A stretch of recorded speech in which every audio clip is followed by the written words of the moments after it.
I'm sorry ma'am, pero hindi po namin kayo pwedeng bigyan ng table.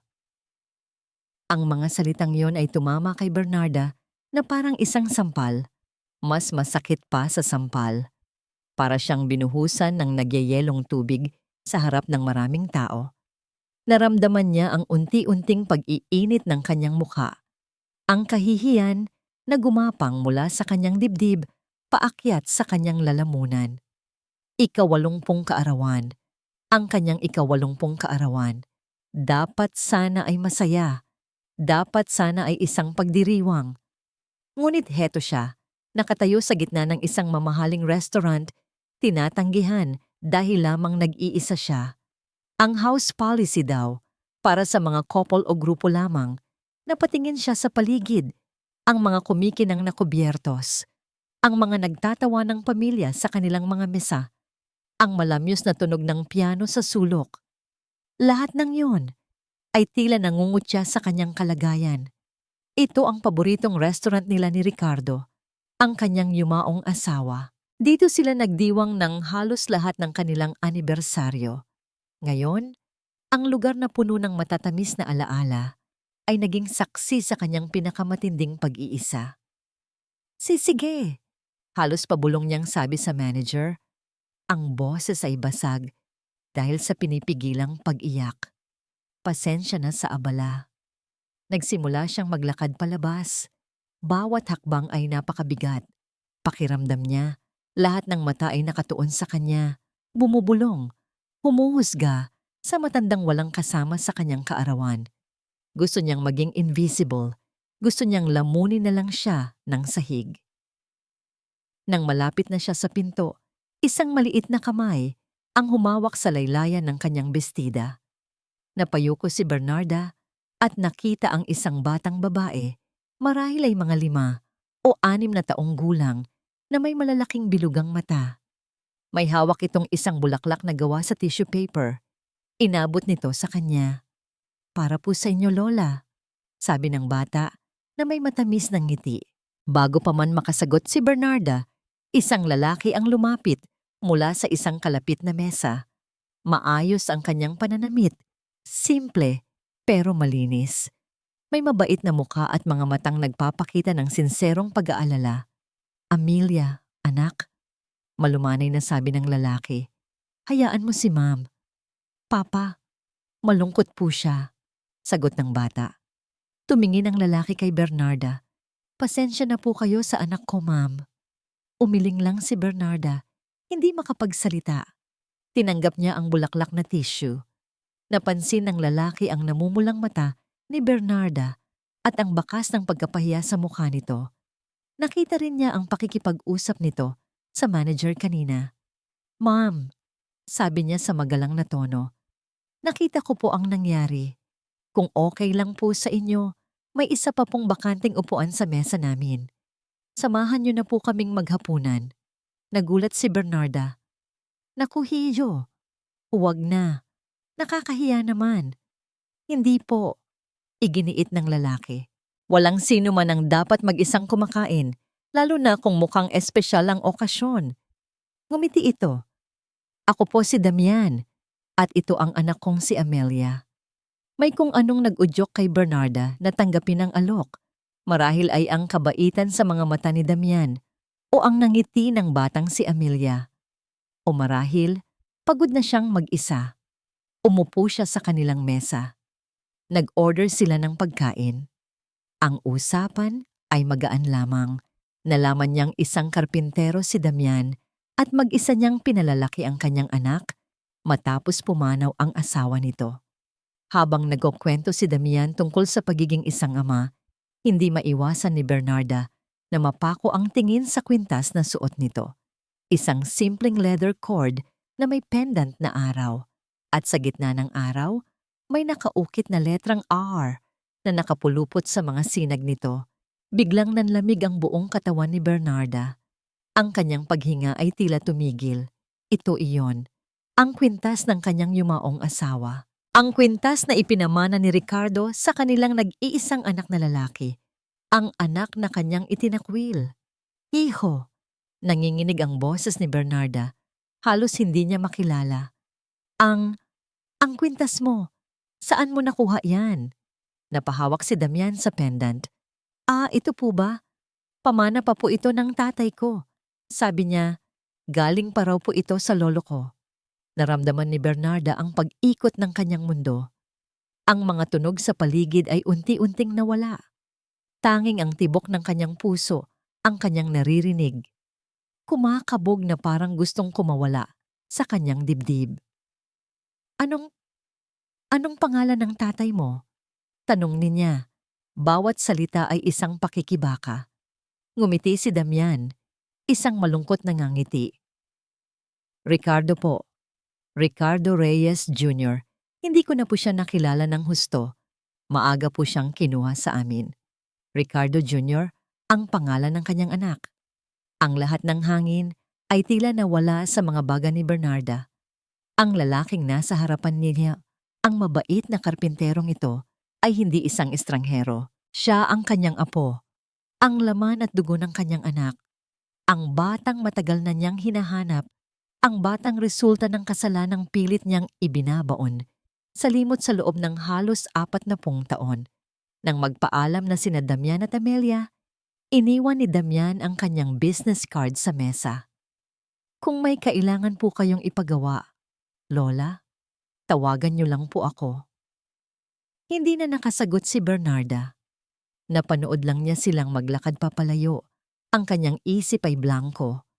Nang sila na lang ulit ang natira, kinuha niya ang maliit na card gamit ang nanginginig na kamay. Damian Reyes, Carpentry Services. Sunod-sunod na pumatak ang luha mula sa kanyang mga mata, bumabagsak sa piraso ng papel at ginagawang malabo ang pagkakasulat. Hinawakan niya ito ng mahigpit na parang ito ang pinakamahalagang bagay sa buong mundo. At sa gitna ng kanyang tahimik na pagtangis, isang bulong ang kumawala sa kanyang mga labi. Anak, apo, nahanap na kita. Ang tunog ng lagari ang gumising sa diwa ni Damian kinabukasan. 5:00 pa lang ng umaga, pero ang amoy ng sariwang kahoy at ang alikabok mula sa pagliliha ay matagal nang naging bahagi ng kanyang buhay. Ito ang kanyang mundo. Isang maliit na talyer sa likod bahay na nagsisilbi ring kanyang tahanan. Napabuntong hininga siya habang tinitingnan ang listahan ng mga bayarin na nakadikit sa pader. Upa sa bahay, kuryente, tubig, at ang matrikula ni Amelia para sa susunod na pasukan. Kumakalam ang kanyang sikmura, hindi dahil sa gutom, kundi dahil sa pag-aalala. Ang kinita niya sa pag-aayos ng aparador ng kapitbahay ay sapat lang para sa pagkain nila sa loob ng 1 linggo. Paano na ang mga susunod na araw? Si Amelia ang kanyang lakas, ang kanyang inspirasyon, ngunit siya rin ang dahilan ng kanyang walang katapusang pag-aalala. Gusto niyang ibigay sa anak ang lahat, ngunit ang lahat na yon ay madalas na nangangahulugang sapat na pagkain sa mesa at isang ligtas na bubong sa kanilang ulunan. Pinagmasdan niya ang natutulog na anak sa kanilang maliit na silid. Mahimbing ang tulog nito, yakap-yakap ang bulaklak na tissue na ibinigay nito sa matandang ginang kagabi. Naalala niya ang lungkot sa mga mata ni Ginang Bernarda, isang pamilyar na lungkot. Ang lungkot ng isang taong nag-iisa. Papa, gising ka na pala. Napalingon si Damian. Nakangiti si Amelia sa kanya. Good morning, Papa. Good morning, prinsesa ko. Sagot niya, at sa isang iglap, tila gumaan ang lahat ng kanyang problema. Hinalikan niya ito sa noo. Maghanda ka na para pumasok, ha? Ang buong umaga ay dumaan tulad ng dati. Hahatid niya si Amelia sa daycare. Babalik sa talyer para tapusin ang isang order na silya at mag-aalala kung saan kukuha ng susunod na kliyente. Tanghali na ng isang itim at makintab na sasakyan ang huminto sa tapat ng kanilang eskinita. Imposibleng hindi ito mapansin. Lahat ng mga kapitbahay ay nagsilabasan, nagbubulungan kung sino ang sakay ng napakagarang kotse. Bumukas ang pinto sa likuran at bumaba ang isang babaeng naka-driver's uniform. Pinagbuksan nito ng pinto ang pasahero. Nanlaki ang mga mata ni Damian nang makita kung sino iyon. ang matandang ginang mula sa restaurant kagabi. Si Ginang Bernarda. Nakatayo si Bernarda sa gitna ng magulo at maalikabok na kapaligiran. Ang kanyang mamahaling bestida at alahas ay tila hindi bagay sa lugar. Ngunit walang bakas ng pandidiri sa kanyang mukha. Tanging determinasyon ang mababasa sa kanyang mga mata. "Magandang araw, Damian," bati niya. Ang boses ay formal ngunit hindi malamig. "Ginang Bernarda," naguguluhang sabi ni Damian habang pinupunasan ang kamay sa kanyang pantalon. "Ano po ang ginagawa ninyo rito? May problema po ba?" "Walang problema, hiho," sabi ni Bernarda. Ang kanyang tingin ay lumibot sa maliit na talyer, sa mga nakatambak na kahoy at mga nagkalat na gamit. "Nandito ako para mag-alok sa iyo ng isang trabaho." Kumunot ang noo ni Damian. "Trabaho po? Anong klasing trabaho?" "Mayroon akong isang lumang bahay sa Stamesa," paliwanag ni Bernarda. "Matagal na itong napabayaan. Gusto kong ipaayos, ibalik sa dati nitong ganda. At ikaw ang gusto kong gumawa nito." Nag-alinlangan si Damian. "Pero ma'am, marami pong mas malalaking kontraktor dyan. Isa lang po akong hamak na karpintero." "Nakita ko ang gawa mo," sabi ni Bernarda. Tumuturo sa isang upuang kahoy na katatapos lang ni Damian. "Pino, malinis, may puso, iyon ang kailangan ko." Inilabas ni Bernarda ang isang sobre mula sa kanyang bag. Inabot niya ito kay Damian. "Iyan ang kontrata. At iyan." Dinukot niya ang isang tseke. Ang paunang bayad, 10% ng kabuuang bayad sa proyekto. Nang makita ni Damian ang halaga na nakasulat sa tseke, halos malaglag ang kanyang panga. Ang perang yon ay higit pa sa kinikita niya sa loob ng 1 taon. Sapat na yon para bayaran ang lahat ng utang niya, ang matrikula ni Amelia, at may matitira pa para sa kanilang mga pangangailangan. Ngunit may isang bagay na bumabagabag sa kanya. "Bakit ako?" tanong niya. Ang pagdududa ay malinaw sa kanyang boses. "Hindi po tayo magkakilala. Paano ninyo ako pagkakatiwalaan ng ganito kalaking halaga at proyekto?" Isang saglit na katahimikan ang namagitan sa kanila. Nakita ni Damian ang isang emosyon na dumaan sa mga mata ni Bernarda. Isang pinaghalong lungkot, pagsisisi, at isang bagay na hindi niya mapangalanan. "Sabihin na lang natin na may nakikita akong espesyal sa'yo, Damian," mahinang sabi ni Bernarda. Sakto namang dumating si Amelia, kasama ang kapitbahay na nagsundo sa kanya mula sa daycare. Nang makita niya si Bernarda, tumakbo ito papalapit. "Lola," masayang sigaw ng bata. "Nandito po kayo." Yumuko si Bernarda at hinaplos ang buhok ni Amelia. At sa pagkakataong yon, nakita ni Damian ang pagguhit ng isang tunay na ngiti sa mga labi ng matanda. Isang ngiting puno ng pagmamahal na wala ang postura ng isang mayaman at makapangyarihang ginang. Ang nakita niya ay isang lola na sabik sa kanyang apo. Ang isip ni Damian ay nagtatalo. Masyadong maganda para maging totoo. Ngunit ang pangangailangan ay mas matindi. Ang kinabukasan ni Amelia ang nakataya. Huminga siya ng malalim. "Sige po, Ginang Bernarda," sabi niya sa wakas. "Tinatanggap ko po." Tumango si Bernarda at sa unang pagkakataon, nakita ni Damian ang isang butil ng luhang ng namuo sa gilid ng mata nito na mabilis din niyang pinunasan. "Salamat, hiho. Maraming salamat." Umalis si Bernarda, sakay ng kanyang marangyang sasakyan, at naiwan si Damian na hawak-hawak ang kontrata at ang tseke. Ang isip niya ay puno ng mga tanong. Pakiramdam niya ay may mas malalim na dahilan sa likod ng lahat ng ito. Ang kabaitan ng ginang ay tila may kasamang bigat ng isang lihim na hindi pa niya nauunawaan. Tiningnan niya ang tseke, ang halaga, na maaaring magpabago ng kanilang buhay. Ngunit habang nakatitig siya roon, iisang tanong lang ang paulit-ulit na tumatakbo sa kanyang isipan. "Bakit ako? Ano ba talaga ang gusto ng matandang ito?" Ang malawak na hardin ay tila isang nakalimutang kaharian. Ang mga damo ay matataas. Ang mga bulaklak ay natabunan na ng mga ligaw na halaman at ang dating kaakit-akit na gazebong gawa sa bakal ay kinakalawang na. Ito ang naging kanlungan ni na Ricardo at Amelia, ang kanyang anak at manugang. Dito sila nagtago sa mga panahong tila ang buong mundo ay laban sa kanilang pag-ibig. Nakangiti si Bernarda habang naglalakad sa hardin ng lumang mansyon. Ang kanyang mga kamay ay hinahaplos ang mga tuyong dahon ng bougainvillea. Naaalala pa niya ang araw na nagpakasal ang kanyang anak. Hindi niya iyon dinaluhan. Ang isipin na ang kanyang kaisa-isang anak ay pinili ang isang hamak na probinsyana kaysa sa prestihiyo ng kanilang pamilya ay isang insulto sa kanyang pagkatao.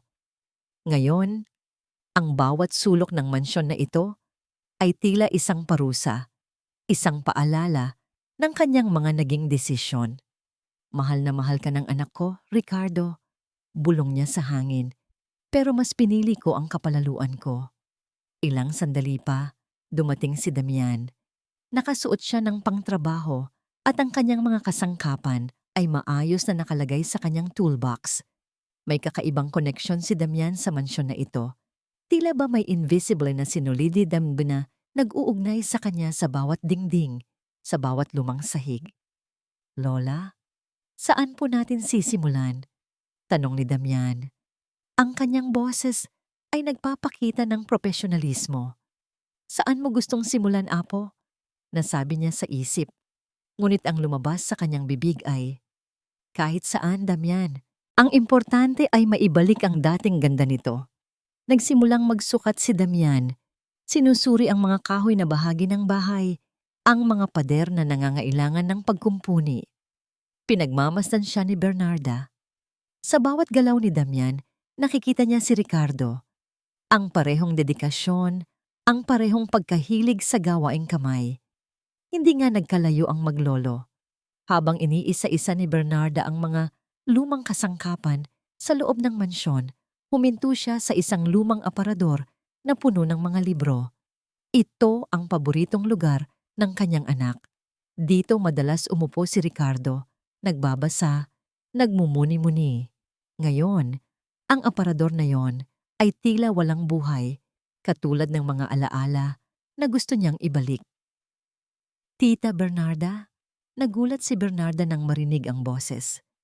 Lumingon siya at nakita si Rafael, ang kanyang pamangkin. Nakasuot si Rafael ng mamahaling polo at may hawak na briefcase. Palagi siyang presentable, palaging mukhang negosyante. Sa lahat ng kanyang pamangkin, si Rafael ang pinakamalapit sa kanya, ang palaging nagpapakita ng pagmamahal at pag-aalala. Rafael, hiho, bati ni Bernarda. Anong ginagawa mo rito? Bumisita lang po ako, tita, sabi ni Rafael. Lumapit at hinalikan siya sa pisngi.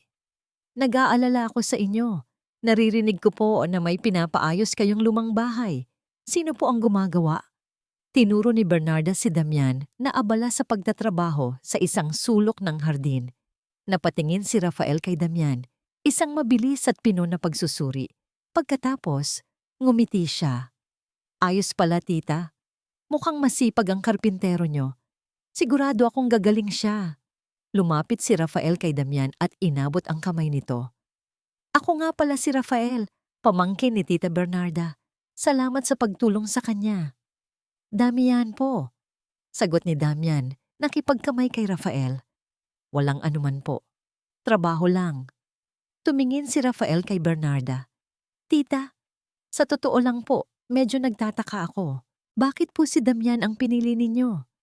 Kilala ko po ang mga dekalidad na contractor sa Maynila. Hindi po ba't mas maganda kung kukuha kayo ng mas kilala? Hindi mapigilan ni Bernarda na maramdaman ang konting pagkainis. Alam niya na may karapatan si Rafael na magtanong. Matagal na niyang ipinapaubaya kay Rafael ang pagpapatakbo ng ilang negosyo niya at malaki ang tiwala niya dito. Ngunit sa pagkakataong ito, pakiramdam niya ay may ibang dahilan sa pagpili niya kay Damian. May tiwala ako sa kanya, Rafael. matatag niyang sabi. At meron akong personal na dahilan. Kung may problema ka doon, pwede mo akong sabihan ng harapan. Ngumiti lang si Rafael, ngunit ang kanyang mga mata ay nanliit ng kaunti. Wala naman po, tita. Nag-aalala lang po ako sa inyo. Masyado po kayong mapagbigay. Marami pong nanglolo ko ngayon. Bahagyang namutla si Bernarda. Tama si Rafael. Marami nang lumapit sa kanya sa nakaraan. Nagpapanggap na sila ang matagal na niyang hinahanap na apo, na ang gusto lang ay ang kanyang pera. Salamat sa paalala, hiho, sabi niya. Pilit nang ngumingiti. Ngunit ang mga salitang yon ay hindi nagpalubag loob kay Damian. Narinig niya ang huling bahagi ng usapan. Ang marami pong nanglolo ko ngayon ay parang paninira sa kakanya. Pasensya na po, ma'am, sabi ni Damian, lumapit kay Bernarda. Pero sa tingin ko, kailangan ko na pong magpahinga. Marami pa po akong gagawin bukas. Tumango si Bernarda. Sige, Damian, maraming salamat ulit. Nang umalis na si Damian, lumapit si Rafael kay Bernarda. Tita, seryoso po ako. Hindi po lahat ng tao ay may mabuting intensyon. Kung may duda po kayo, pwede ko po kayong tulungan. Sa pag-iimbestiga, pinagmasdan ni Bernarda si Rafael. Ang kanyang pamangkin ay tila isang perpektong lalaki. Maasikaso, matalino, at tapat. Pero bakit may kung anong bahagi ng kanyang kalooban ang nagdududa? Sige, Rafael, sabi ni Bernarda, bagaman may konting pag-aalinlangan. Tingnan mo kung ano ang kaya mong gawin, pero huwag kang magpapahalata. Ayokong makasakit ng damdamin. Habang papalubog ang araw, nanatili si Bernarda sa hardin. Ang mga salita ni Rafael ay umaling-aungaw sa kanyang isipan. Marami pong nanglolo ko ngayon. Ngunit mas malakas ang tugon ng kanyang puso. Hindi ko na siya pwedeng mawala ulit. Sa kabilang banda, umalis si Damian sa mansyon. Bit-bit ang kanyang mga gamit. Ang mga salita ni Rafael ay tumatak sa kanyang isipan. Ang mabuting hangarin ni Ginang Bernarda ay tila may kasamang malaking pagdududa. Alam niya na mayaman ang matanda. Ngunit hindi niya akalain na ganito kawalang tiwala. Ang pagkapahiya niya sa restaurant ay tila walang binatbat sa panunuya sa likod ng mga salita ni Rafael. Habang naglalakad siya sa madilim na eskinita, ang kanyang isip ay bumalik sa lumang aparador. Isang maliit na bahagi ng kahoy ang lumuwag habang isinusukat niya ito. Doon niya nakita ang isang maliit na drawer na nakatago sa likod ng mga aklat. Binuksan niya ito at doon niya nakita ang isang kupas na litrato. Isang lalaki at isang babae, masayang nakatayo sa harap ng mansyong yon. Ang lalaki ay may matulis na ilong at maamong mata. Ang kanyang ama. Ang babae ay may matatamis na ngiti at mapupungay na mata. Ang kanyang ina. Nanginginig ang mga kamay ni Damian habang hinahawakan ng litrato. Hindi ito isang lumang bahay lang. Ito ang bahay ng kanyang mga magulang. Ito ang tahanan na pinilit niyang limutin sa loob ng maraming taon. At sa likod ng litrato, may nakasulat na mga salita sa sulat kamay ng kanyang ama. Para sa aking Amelia, ang ating pamilya ay dito nagsimula at dito magtatapos. Walang makakahadlang sa pag-ibig. Lumipas ang mga araw at ang lumang mansyon ay unti-unting nagkakabuhay muli sa mga kamay ni Damian. Bawat pukpok ng martilyo, bawat hagod ng liha ay tila paghilom hindi lang sa gusali, kundi pati na rin sa mga sugat ng nakaraan na hindi pa niya lubos na nauunawaan. Ngunit ang tunay na nagpabago ng lahat ay si Amelia. Tuwing hapon, pagkatapos sunduin sa daycare, isinasama siya ni Damian sa mansyon. Noong una, nag-aalangan si Bernarda. Ang isang batang makulit ay tila hindi bagay sa katahimikan na matagal na niyang kinalakihan. Ngunit ang tawa ni Amelia ay parang musika na pumuno sa bawat sulok ng bahay. Isang hapon, habang abala si Damian sa pag-aayos ng isang bintana, nakita niyang magkatabi sa hardin si Amelia at Bernarda. May hawak na libro ng mga kwentong pambata si Bernarda at binabasahan niya ang bata. At pagkatapos, hinalikan ng prinsipe ang prinsesa at sila ay nabuhay ng maligaya habang buhay pagtatapos ni Bernarda sa kwento. Talaga po, Lola? Ganun po kadali? Tanong ni Amelia. Ang mga mata ay bilog na bilog sa pagkamangha. Isang malungkot na ngiti ang gumuhit sa mga labi ni Bernarda. Hindi palaging ganun kadali, Apo. Minsan kailangan mo nang masaktan bago mahanap ang tunay na kaligayahan. Napahinto si Damian sa kanyang ginagawa. Narinig niya ang salitang Apo. Hindi sinasadya, ngunit lumabas ito nang natural mula sa bibig ni Bernarda. At sa sandaling iyon, nakita niya hindi ang isang mayaman at dominanting ginang, kundi isang lola na nangungulila. Pinagmasdan niya sila. Nakita niya kung paano hinahaplos ni Bernarda ang buhok ni Amelia, ang paraan ng pagtingin nito sa bata na puno ng pagmamahal na matagal nang nakatago. Sa kauna-unahang pagkakataon, sa loob ng maraming taon, isang tunay at taos-pusong ngiti ang sumilay sa mga labi ni Bernarda. Parang may kung anong mainit na dumaloy sa puso ni Damian. Ang pader na itinayo niya sa pagitan nila ay unti-unting gumuho. Kinagabihan, habang nililinis niya ang lumang aparador kung saan niya natagpuan ang litrato, may nahulog na isang manipis na aklat mula sa likuran nito. Balat pa lang, alam na niyang luma na isang journal. Nang buksan niya ito, nakilala niya agad ang sulat kamay. Ito ang journal ng kanyang ama. Nanginginig ang mga kamay ni Damian habang binabasa niya ang mga unang pahina. Ito ang kwento ng pag-ibig ng kanyang mga magulang. Bawat pahina ay puno ng saya, ng mga pangarap, ng pangako ng walang hanggan. Ika-15 ng Hunyo, nakita ko na naman siya kanina. Si Amelia. Ang ganda niya talaga. Isang araw, lalapitan ko siya at sasabihin kong siya ang babaeng pakakasalan ko. Napangiti si Damian. Iyon pala ang pangalan ng kanyang ina, Amelia. Kaya pala iyon ang ipinangalan sa kanya ng kanyang ama. Ngunit habang lumilipat siya sa mga huling pahina, ang tono ng pagsusulat ay nagbago. Ang saya ay napalitan ng lungkot at pag-aalala. Ika-20 ng Setyembre, ayaw sa kanya ni Mama. Masyado raw siyang mahirap para sa pamilya namin, pero hindi ko siya kayang iwan. Siya ang buhay ko. Ika-6 ng Oktubre, ipinaglalaban ko siya. Ipinaglalaban ko ang pag-ibig namin. Kahit natalikuran pa ako ng buong mundo, kahit na itakwil pa ako ni Mama, hindi ako susuko. Tumigil sa pagtibok ang puso ni Damian. Mama, ang tinutukoy ng kanyang ama, ay si Bernarda. Siya ang ina na tumutol sa kanilang pag-iibigan. Kinabukasan hindi mapakali si Damian. Dala-dala niya ang bigat ng kanyang nalaman. Nagpasya siyang harapin si Bernarda. Naabutan niya itong nag-aayos ng mga bulaklak sa hardin. Ginang Bernarda, simula niya, maingat ang bawat salita. May gusto po akong itanong tungkol sa litratong nakita ko. Hindi lumingon si Bernarda. Mga malulungkot na alaala lang yan, Damian.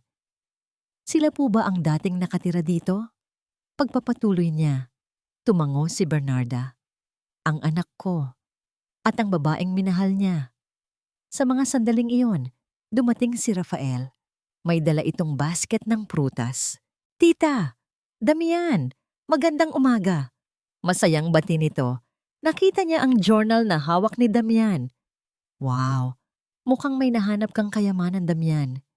Journal po ito ng dating may-ari. Sagot ni Damian. Hindi inaalis ang tingin kay Bernarda. Pwede ko bang makita? Tanong ni Rafael. Bago pa man makasagot si Damian, kinuha ito ni Rafael at kunwari binabasa. Habang hawak niya ito, hindi sinasadyang natabig niya ang isang tasang kape na nakapatong sa maliit na mesa. Ay naku, pasensya na! Sigaw ni Rafael. Ang mainit na kape ay tumapon sa ibabaw ng journal, binabasa ang mga pahina at ginagawang malabo ang tinta. Sorry talaga, Damian. Hindi ko sinasadya. Ang clumsy ko, sabi ni Rafael habang kinukuha ang mga tissue para punasan ito, ngunit lalo lang kumalat ang mantsa. Pinigilan siya ni Damian. Hayaan mo na. Okay lang. Ngunit hindi okay. Habang pinapatuyo niya ang journal, nakita niyang ang mga huling pahina. Ang mga pahinang naglalaman, marahil ng pinakamahahalagang detalye, ay halos hindi na mabasa. Tumingin siya kay Rafael, na ngayoy nakangiti ng paumanhin. Ngunit sa likod ng nangiting iyon, may nakita si Damian. Isang kislap sa mga mata nito. Isang kislap ng tagumpay.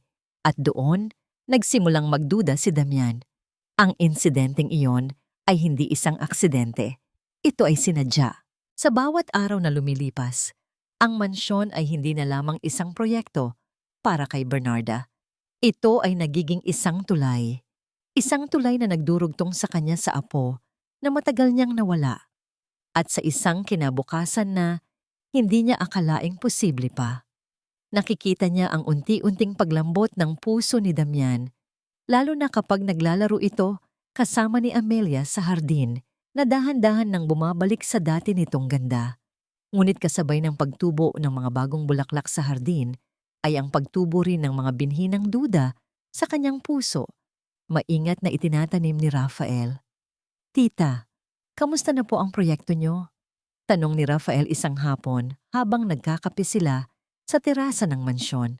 Palagi itong dumadalaw, laging may dalang pasalubong, laging may mga salitang puno ng pag-aalala.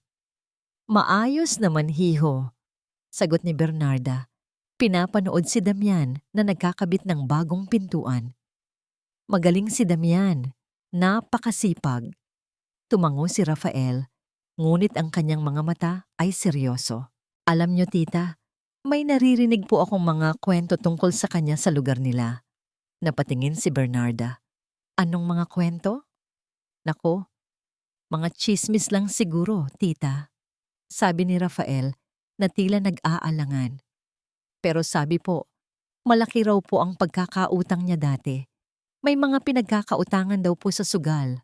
Siyempre, hindi po ako naniniwala agad. Pero alam niyo na, mahirap na pong magtiwala ngayon.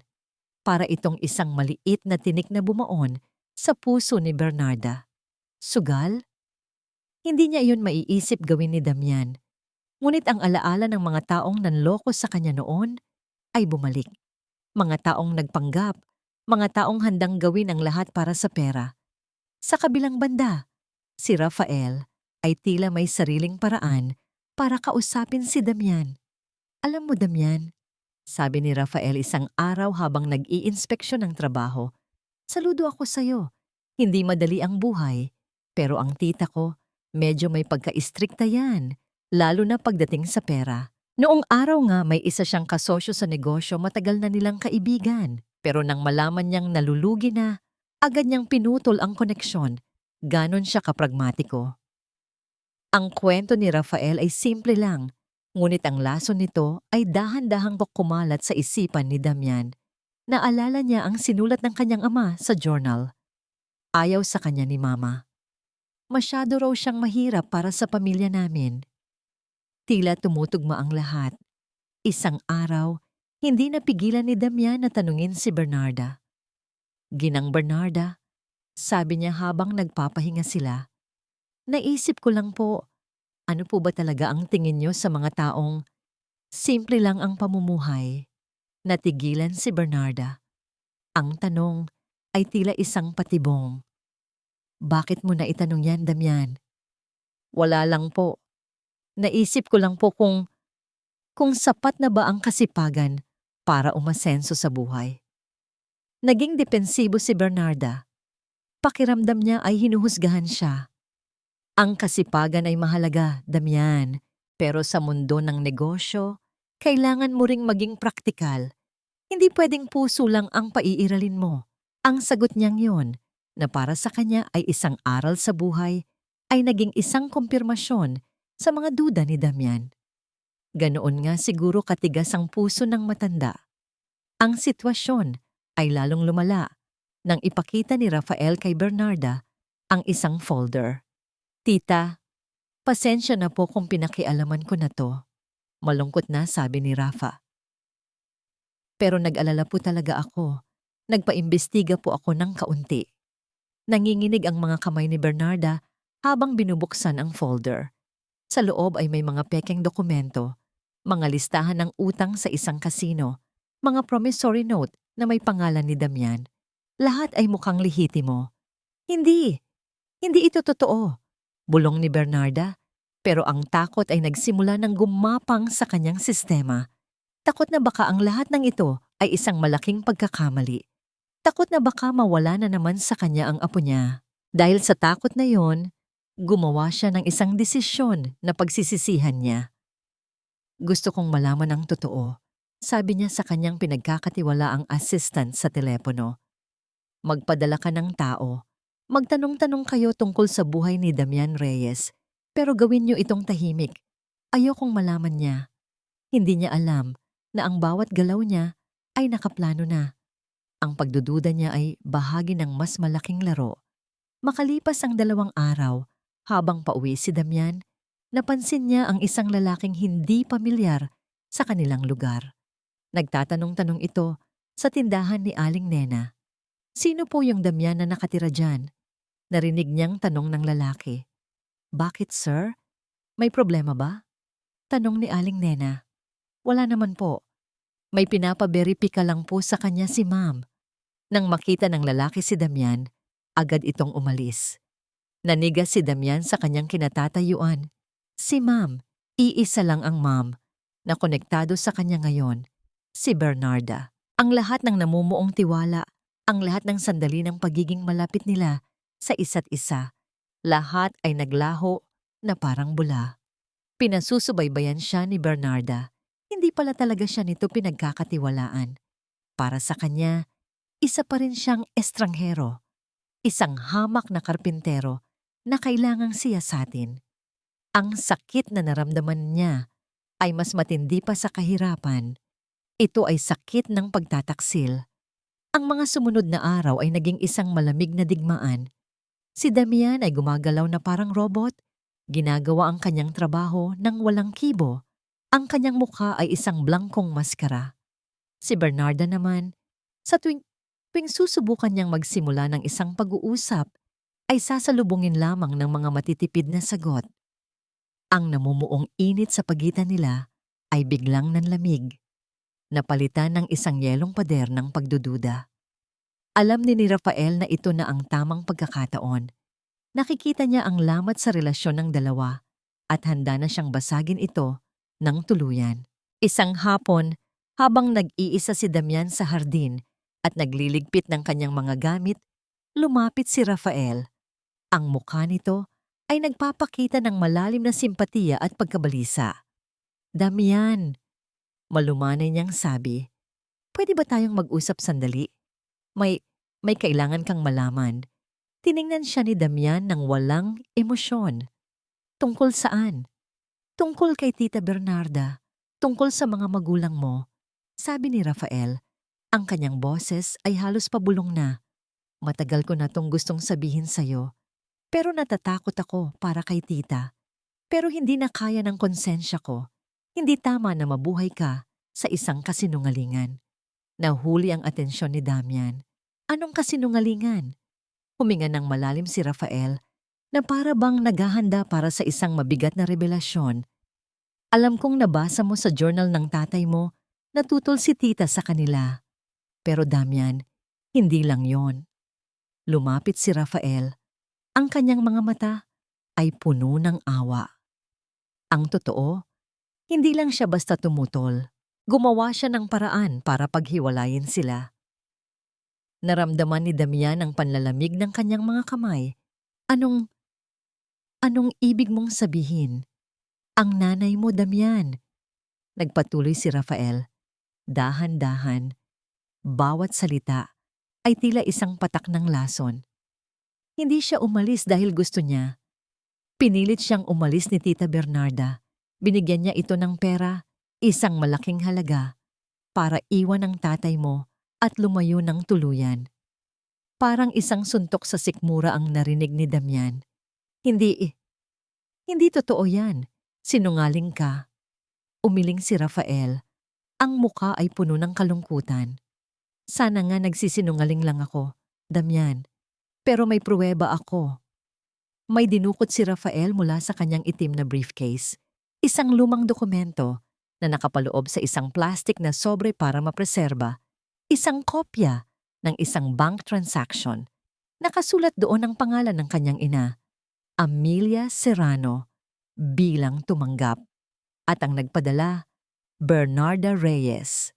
Ang petsa ay tumutugma sa mga huling sulat sa journal ng kanyang ama. Ang halaga ay nakakagulat, sapat na para bumili ng bahay at lupa noong panahong yon.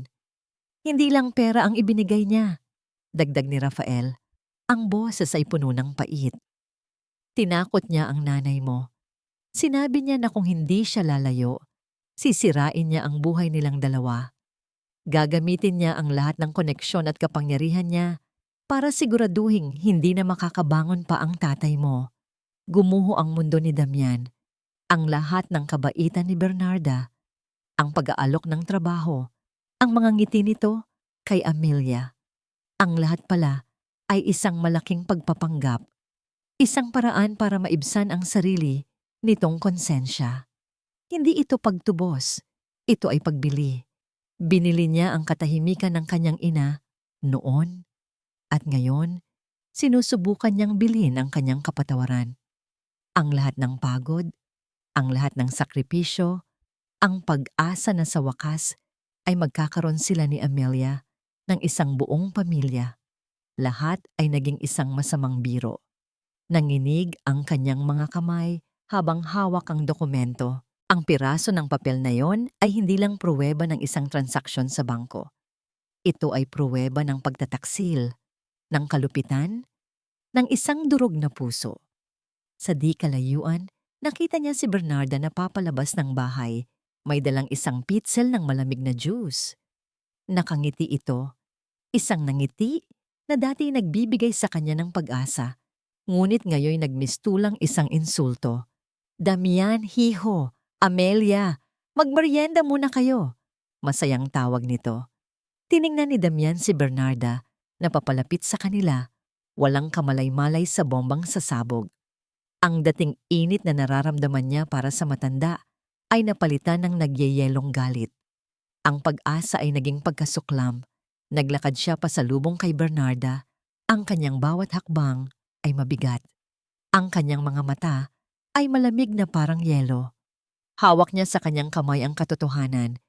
Isang katotohanang handa niyang isampal sa mukha ng babaeng sumira sa kanyang pamilya. Ang nangiti ay nanatili sa mga labi ni Bernarda habang papalapit siya kay Damian at Amelia. Dala ang pitzel ng pineapple juice. Ito na ang paborito niyang bahagi ng araw. Ang mga sandaling nakikita niya ang kanyang apo at apo sa tuhod na masaya, sa tahanang dapat sanay sa kanila mula pa sa simula. Ito na ang kanyang pangalawang pagkakataon, ngunit nang makalapit siya, ang nangiti niya ay unti-unting naglaho. Ang mukha ni Damian ay walang emosyon, ngunit ang kanyang mga mata ay nag-aalab sa isang damdaming hindi pa nakikita ni Bernarda dati. Isang pinaghalong galit, sakit, at pagkasuklam. Damian, may problema ba? Tanong niya. Ang kanyang boses ay bahagyang nanginginig. Hindi sumagot si Damian. Sa halip, marahas nitong inihagis sa mesang bakal ang isang papel na nasa loob ng plastik. Ang tunog ng pagtama nito ay tila isang putok ng baril sa katahimikan ng hardin. Napakunot ang noo ni Bernarda. Kinuha niya ang papel at sa isang iglap, ang lahat ng kulay sa kanyang paligid ay tila naglaho. Isang kopya ng bank transaction, ang pangalan niya, ang pangalan ng ina ni Damian, ang halaga. Ang nakaraan na pilit niyang ibinaon sa limot ay bumalik at sinampal siya ng buong lakas. Saan mo nakuha yan? Hirap niyang tanong. Ang kanyang paghinga ay tila naputol. Hindi na mahalaga kung saan ko nakuha. Malamig na sagot ni Damian. Ang mahalaga, totoo ba ito? Tumingin si Bernarda sa mga mata ni Damian. Nakita niya ang luhang nagbabadyang pumatak, mga luhang puno ng pait. Hindi siya makapagsinungaling. Hindi na ngayon. Yumuko siya, isang tahimik na pag-amin. Totoo nga. Mapait na tumawa si Damian. Kaya pala ganito na lang ang kabaitan mo. Konsensya, bayad pinsala. Humakbang siya palapit. Ang bawat salita ay isang akusasyon. Sabihin mo sa akin, Ginang Bernarda, magkano ang halaga ng pag-ibig ng nanay ko? Magkano ang ibinayad mo para sirain ang pamilya ko? Damian, anak, pakinggan mo ako. Pagsusumamo ni Bernarda, ang mga luha ay nagsimula nang mamuo sa kanyang mga mata. Pinagsisisihan ko na ang lahat. Araw-araw, gabi-gabi, pinagdusahan ko ang kasalanan ko. Talaga? Sarkastikong tanong ni Damian. Pinagdusahan mo sa loob ng mansyon mo habang ang tatay ko namatay ng hindi buo ang puso? Habang ako, lumaki ng walang kinagis ng lola? Huwag mo akong tawaging anak. Hindi mo alam kung ano ang pagdurusa. Ang bawat salita ni Damian ay parang isang punyal na paulit-ulit na isinasaksak sa kanyang dibdib. Lahat ng sakit, lahat ng galit na kinimkim nito sa loob ng maraming taon ay ibinubuhos sa kanya ngayon at alam niyang karapat-dapat siya sa lahat ng yon. Ang pera mo. Dinuro siya ni Damian. Iyan ang solusyon mo sa lahat, di ba? Binayaran mo ang nanay ko para lumayo. Ngayon, binabayaran mo ako para ayusin ang bahay na ito, para bilhin ang kapatawaran ko. Pero hindi nabibili ang dignidad, Ginang Bernarda, at lalong hindi nabibili ang pamilya. Papa? Lola? Isang maliit na boses ang pumutol sa kanilang pagtatalo. Si Amelia. Nakatayo ito sa di kalayuan. Ang kanyang mga mata ay malapad sa takot. Ang labi ay nanginginig. Nakikita niya ang galit sa mukha ng kanyang ama at ang pag-iyak ng kanyang lola. Nagsimula itong umiyak. Ang pag-iyak ni Amelia ang tila gumising sa kanilang dalawa. Natahimik si Damian. Ang galit sa kanyang mukha ay napalitan ng sakit nang makita ang takot sa kanyang anak. Lumuhod si Damian at niyakap si Amelia. Shh! Tahan na, anak. Tahan na. Tumingin siya kay Bernarda. Ang mga mata ay puno ng pinal na desisyon. Tapos na kami dito, mariin niyang sabi. Hindi ko natatapusin ang bahay na ito at hinding-hindi mo na kami makikita pa. Damian, wag. Parang awa mo na. Pagmamakaawa ni Bernarda, lumuluha. Ngunit hindi na siya pinakinggan ni Damian. Binuhat niya si Amelia, kinuha ang kanyang mga gamit at nagsimulang maglakad paalis. Hindi na siya lumingon pa. Naiwan si Bernarda, mag-isa. Napaluhod siya sa damuhan, ang kanyang katawan ay nanginginig sa pag-iyak. Ang pangalawang pagkakataon na ibinigay sa kanya ng tadhana ay sinayang na naman niya. Nawala na naman sila. At sa pagkakataong ito, alam niyang kasalanan na niya ang lahat. Dumating si Rafael sa kanyang tabi, inilagay ang kamay sa kanyang balikat, isang kilos ng pekeng pakikiramay. Konda Noy Roy ma, tita. Bulong nito sa wikang Vietnamese, ang wika ng kanyang yumaong asawa, isang bagay na ginagawa nito para ipakita ang kanilang pagiging malapit. Sinabi ko na sa inyo, interesado lang siya sa pera niyo. Pero hindi na narinig ni Bernarda ang sinabi ni Rafael. Ang tanging naririnig niya ay ang paulit-ulit na pag-aling-awngaw ng mga salita ni Damian sa kanyang isipan, kasabay ng tunog ng pagdurog ng kanyang puso. Ang katahimikan sa loob ng kanilang maliit na bahay ay masakit sa pandinig. Mula nang umalis sila sa mansyon, hindi na muling nagsalita si Amelia. Nakaupo lang ito sa isang sulok, yakap ang kanyang mga tuhod, ang mga mata ay nakatitig sa kawalan. Ang dating masayahin niyang anak ay napalitan ng isang batang nalilito at natatakot. Ito ang pinakamasakit na parusa para kay Damian. Kinabukasan, gumising siya hindi dahil sa sikat ng araw, kundi dahil sa malakas na katok sa pinto. Si Aling Nena, ang may-ari ng kanilang inuupahan, ang mukha ay gusot pa sa sinampay. Damian! Sigaw nito, iwinaw-siwas ang isang dyaryo. Ano to? Nakakaya ka. Pinag-uusapan ka na sa buong eskinta. Kinuha ni Damian ang dyaryo, isang tabloid. At sa pangunahing pahina, naroon ang kanyang litrato, malaki at malinaw. Kuha noong isa sa mga araw na nagtatrabaho siya sa mansyon. Sa tabi nito ay ang litrato ni Bernarda, Ang headline ay sumisigaw, "Mayamang byuda, niloko ng nagpapanggap na apo." Isang karpintero, ginamit ang anak para maka-gold dig. Nabitawan ni Damian ang dyaryo na para siyang napaso. Ang laman ng artikulo ay isang kasinungalingan mula simula hanggang wakas. Isinalaysay nito kung paano siya nagpanggap na apo, kinaawaan ni Bernarda, at kung paano niya sinubukang mangikil ng malaking halaga. Pinalabas siyang isang desperadong manloloko, isang masamang ama na ginagamit ang sariling anak. "Kailangan niyo nang umalis dito sa katapusan ng linggo," matigas na sabi ni Aling Nena. "Ayoko ng iskandalo sa lugar ko. Baka mamaya, pati kami madamay sa mga utang mo." "Pero Aling Nena, hindi po totoo yan." Pagtatanggol ni Damian sa sarili. "Hindi na yan mahalaga," sagot nito bago talikuran siya. Gumuho ang mundo ni Damian sa pangalawang pagkakataon. Ang kanyang pangalan, ang kanyang dignidad, ang tanging yaman na maipagmamalaki niya ay winasak at dinungisan sa harap ng lahat.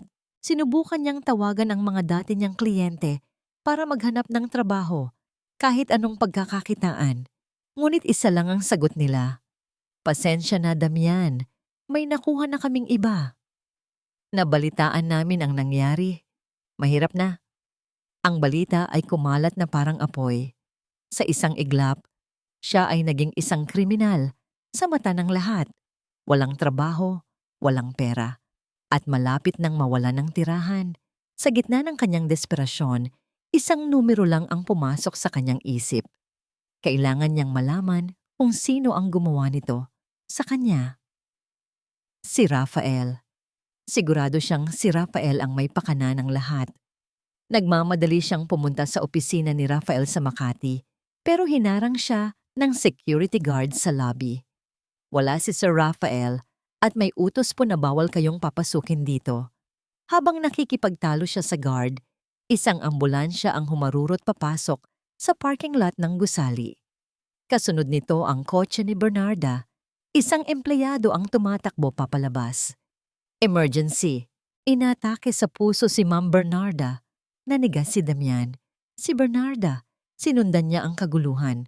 Dinala si Bernarda sa pinakamalapit na ospital. Nakita niya itong isinakay sa stretcher. Ang mukha ay maputla. May nakakabit na oxygen mask. Sinubukan niyang lumapit ngunit humarang sa kanyang harapan si Rafael. Ang mukha ay puno ng galit at pag-aakusa. "Ano pang ginagawa mo dito?" Sigaw ni Rafael. "Hindi ka pa ba kontento? Tingnan mo ang ginawa mo sa tita ko. Ikaw ang may kasalanan ng lahat ng ito." Itinulak siya ng mga security guard ng ospital palayo. "Umalis ka na kung ayaw mong masaktan." Napaupo si Damian sa sahig ng lobby ng ospital, talunan at walang magawa. Ang mga tao sa paligid ay nakatingin sa kanya. Bumubulong. Hinuhusgahan siya. Siya ang kontrabida. Siya ang dahilan ng lahat. Nawawala na sa kanya ang lahat. Ang kanyang trabaho, ang kanyang dignidad, ang tiwala ng mga tao, at ang pagkakataong makilala ang kanyang lola. Ngayon, baka mawala na rin sa kanya ang lola niya ng tuluyan. Habang nakaupo doon, basang-basa sa pawis at luha, isang alaala ang biglang pumasok sa kanyang isip. Ang briefcase ni Rafael. Naalala niya ang araw na aksidenteng natapunan ng kape ang journal ng kanyang ama. Naalala niya kung paano maingat na inilabas ni Rafael ang kopya ng bank transaction mula sa briefcase na yon. Ang briefcase na yon ay palaging dala ni Rafael, palaging nakasara. Isang kakilakilabot na hinala ang nabuo sa kanyang isipan. Paano kung ang lahat ng ito ay planado?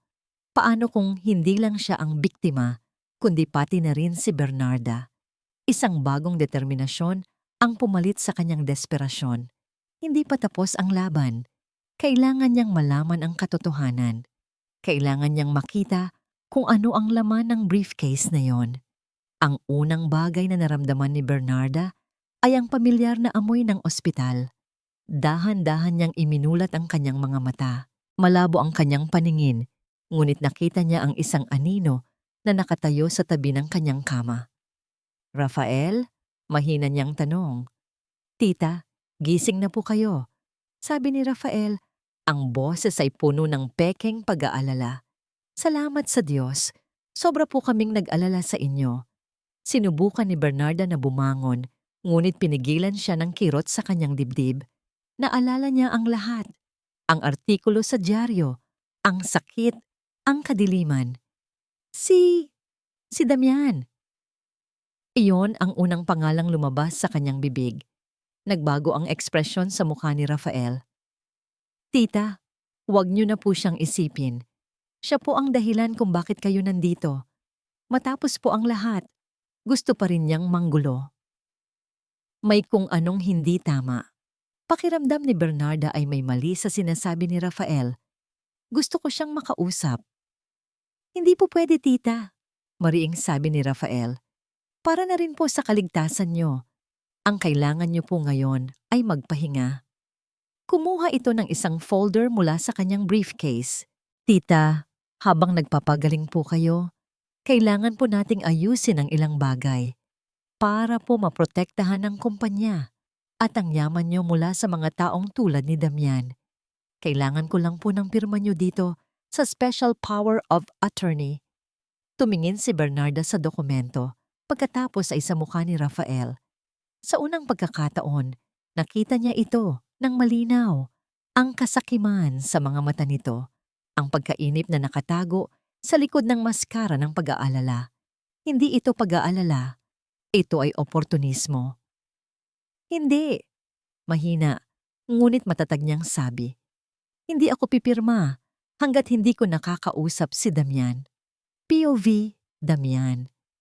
Alam ni Damian na wala siyang oras. Habang si Rafael ay nasa loob ng kwarto ni Bernarda, ito na ang kanyang pagkakataon. Nalaman niya mula sa isang nurse na may pansamantalang opisina si Rafael sa isang bakanting silid sa parehong palapag para pamahalaan ang mga negosyo ng pamilya habang nagpapagaling si Ma'am Bernarda. Madali niyang natagpuan ang silid. Hindi ito nakalock. Pagpasok niya, ang unang nakita niya ay ang itim na briefcase ni Rafael na nakapatong sa mesa. Nakabukas. Sa tabi nito ay ang laptop nito. Naka-sleep mode. Gumalaw siya nang mabilis. Binuksan niya ang laptop. Hindi ito naka-password. Ang kasiguruhan ni Rafael sa kanyang sarili ang magiging kanyang kapahamakan. Naghahanap siya sa mga files at doon niya nakita isang folder na may pangalang Project Tagapagmana. Nanginginig ang kanyang mga kamay habang binubuksan ang folder. Ang laman nito ay nagpatigil sa kanyang paghinga. Nandoon ang lahat. Isang kumpletong background check sa kanya na may petsang 5 taon na ang nakalipas. Mga litrato niya, ni Amelia, ng kanilang bahay. Isang detalyadong ulat tungkol sa kanyang buhay, sa kanyang mga trabaho, sa kanyang mga pinagkakautangan, mga maliliit na utang sa tindahan, hindi sa sugal. Alam na ni Rafael kung sino siya bago pa man sila magkita sa mansyon. May isa pang subfolder, Media Plan. Sa loob nito ay ang email correspondence sa pagitan ni Rafael at ng isang editor ng tabloid. Ang draft ng artikulo. Ang mga litratong ipinadala niya. Pati na rin ang mga pekeng dokumento ng utang na ipinakita nito kay Bernarda. Lahat ay planado. Mula sa simula, biglang bumukas ang pinto. "Anong ginagawa mo dito?" Sigaw ni Rafael. Ang muka ay namumutla sa gulat at galit. Hindi umimik si Damian. Itinuro lang niya ang screen ng laptop. Naintindihan agad ni Rafael na wala ang lahat ng pagkukunwari. Ang lumabas ay ang dalisay na galit at inggit. "Oo, ako nga. Pag-amin nito. Ako ang gumawa ng lahat. Dahil ako ang dapat na tagapagmana, hindi ikaw. Ako ang nag-alaga sa kanya sa loob ng maraming taon. Ako ang sumunod sa lahat ng gusto niya. Tapos darating ka lang na parang isang kabute at aagawin mo ang lahat ng dapat ay sa akin." "Hindi ko to ginusto," kalmadong sabi ni Damian. "Pamilya lang ang gusto ko." "Pamilya?" Humalakhak si Rafael. Walang pakialam si Tita Bernarda sa pamilya. Pera lang ang mahalaga sa kanya. At ang perang yon, sa akin mapupunta. Sumugod si Rafael. Sinubukang agawin ang laptop. Nagpambuno sila. Sa gitna ng kaguluhan, biglang bumukas ang parto. Isang nurse ang pumasok. Sir, si Ma'am Bernarda po. Hindi na nito natapos ang sasabihin. Sa likod niya, nakatayo si Bernarda, nakasandal sa isang wheelchair rapu na tinutulak ng isa pang nurse. Ang mukha niya ay maputla, ngunit ang kanyang mga mata ay nanlilisik sa galit. Narinig niya ang lahat. Rafael, sabi ni Bernarda, ang boses ay mahina, ngunit puno ng kapangyarihan na hindi matitinag kahit ng karamdaman. Tapos ka na. Tumingin si Rafael mula kay Damian patungo kay Bernarda. Ang mukha ay puno ng pagkatalo. Tita, hindi. Magpapaliwanag po ako. Wala ka nang kailangang ipaliwanag, sabi ni Bernarda. Narinig ko ang lahat. Guards! Dumating ang mga security guard ng ospital. Hinawakan nila si Rafael sa magkabilang braso. Hindi niyo pwedeng gawin to sa akin. Tita, ako ang pamilya niyo. Pagwawala ni Rafael habang kinakaladkad palabas. Ako! Hindi ang pulubing yan! Nang mawala na si Rafael, isang mabigat na katahimikan ang bumalot sa silid. Naiwan si Damian at si Bernarda magkaharap. Sa pagitan nila ay ang mga durog na piraso ng mga kasinungalingan, ng sakit at ng isang nakaraang puno ng pagsisisi. Tumingin si Bernarda sa kanyang apo. Ang mga luha ay malayang dumaloy sa kanyang mga pisngi. Patawarin mo ako, apo. Patawarin mo ako sa lahat. Walang salitang lumabas sa bibig ni Damian. Lumapit lang siya at sa unang pagkakataon, hinawakan niya ang kamay ng kanyang lola. Isang dampi na nagsasabi ng lahat, ng sakit, ng pag-unawa at ng isang maliit, nanginginig na binhi ng pagpapatawad. Lumipas ang 6 na buwan. Ang hangin sa hardin ay sariwa. May dalang amoy ng basang lupa at ng mga bagong pitas na bulaklak ng sampagwita. Wala na ang mga nagtataasang damo, ang mga kinakalawang na bakal, o ang bakas ng kalungkutan. Sa halip, naroon ang isang hardin na puno ng buhay, puno ng kulay, at puno ng tawa. Nakatayo si Bernarda sa may bintana ng kusina, pinapanood ang mag-amang Damian at Amelia. Nagtatanim sila ng isang maliit na puno ng mangga sa gitna ng hardin. Si Damian, na may mga mantsa ng lupa sa mukha, ay matiyagang naghuhukay. Si Amelia naman, sa kanyang maliit na bota, ay masayang nagdidilig ng halaman. Dahan-dahan lang, Papa. Baka malunod yung baby mango. Sigaw ni Amelia, na sinuklian ng isang malakas na tawa ni Damian. Napangiti si Bernarda. Isang ngiting totoo, payapa, at walang bahid ng anumang bigat. Matapos ang insidente sa ospital, maraming nagbago. Hinarap ni Rafael ang mga kasong isinampalaban sa kanya. Ang pangalan ni Damian ay nilinis sa publiko sa pamamagitan ng isang opisyal na pahayag mula sa pamilya Reyes. Ngunit ang pinakamalaking pagbabago ay hindi nakikita sa mga papeles o sa mga balita. Ito ay nasa loob ng mga pader ng lumang mansyon na ngayon ay isa ng tahanan. Ipinagbili ni Bernarda ang kanyang malaking bahay sa Forbes Park, kasama ang lahat ng mamahaling kasangkapan at mga alaalang hindi na niya gustong balikan. Lumipat siya dito, sa bahay na tinapos ayusin ni Damian. Hindi na ito isang mansyon na sumisigaw ng karangyaan, kundi isang tahanan na yumayakap sa sino mang papasok dito. Hindi na siya si Doña Bernarda, ang matriarka ng mga Reyes. Para kay Amelia, siya si Lola Benny. Lumabas siya sa hardin, dahan-dahan ang bawat hakbang, hindi na kailangan ang kanyang tungkod. Lola Benny! Sigaw ni Amelia at tumakbo papalapit sa kanya, yumakap ng mahigpit sa kanyang mga binti. Tingnan niyo po, may bago na po kaming baby. Nakikita ko nga, apo, sabi ni Bernarda. Hinahaplos ang buhok ng bata. Napakaganda ng inyong puno. Lumapit si Damian. pinupunasan ng pawis sa kanyang noo. "Nay," sabi niya. Yun na ang tawag niya kay Bernarda ngayon. Simple, puno ng paggalang at pagmamahal. "Gusto niyo po bang subukang magdilig?" Inabot ni Damian ang maliit na pandilig. Noong una, nag-atubili si Bernarda. Ang kanyang mga kamay na sanay humawak sa mga papeles ng kontrata at mga tasa ng mamahaling tsaa ay tila hindi bagay sa gawaing bukid. Ngunit nang hawakan niya ito, naramdaman niya ang init ng lupa, ang buhay na dumadaloy mula rito. Habang dahan-dahan niyang dinidiligan ng puno, isang sobre ang iniabot sa kanya ni Damian. "Nay, para po sa inyo." Binuksan niya ito. Sa loob ay ang titulo ng bahay at lupa, nakapangalan na sa kanya. Tiningnan niya si Damian. Ang kanyang mga mata ay nagtatanong. "Para po yan sa inyo. Kayo po ang may-ari nito," sabi ni Damian. Umiling si Bernarda. Dahan-dahan niyang pinunit ang titulo. Gulat na napatingin sa kanya si Damian. "Ang tahanan ay hindi pag-aari ng iisang tao lang, Damian." Mahinahon niyang sabi. "Ito ay para sa pamilya. Itong bahay na ito ay sa ating lahat." Isang luha ang pumatak mula sa mata ni Damian. Isang luha ng pasasalamat. Niyakap niya ang kanyang lola. Isang yakap na matagal nilang ipinagkait sa isa't isa. "Mahal kita, Nay," bulong ni Damian.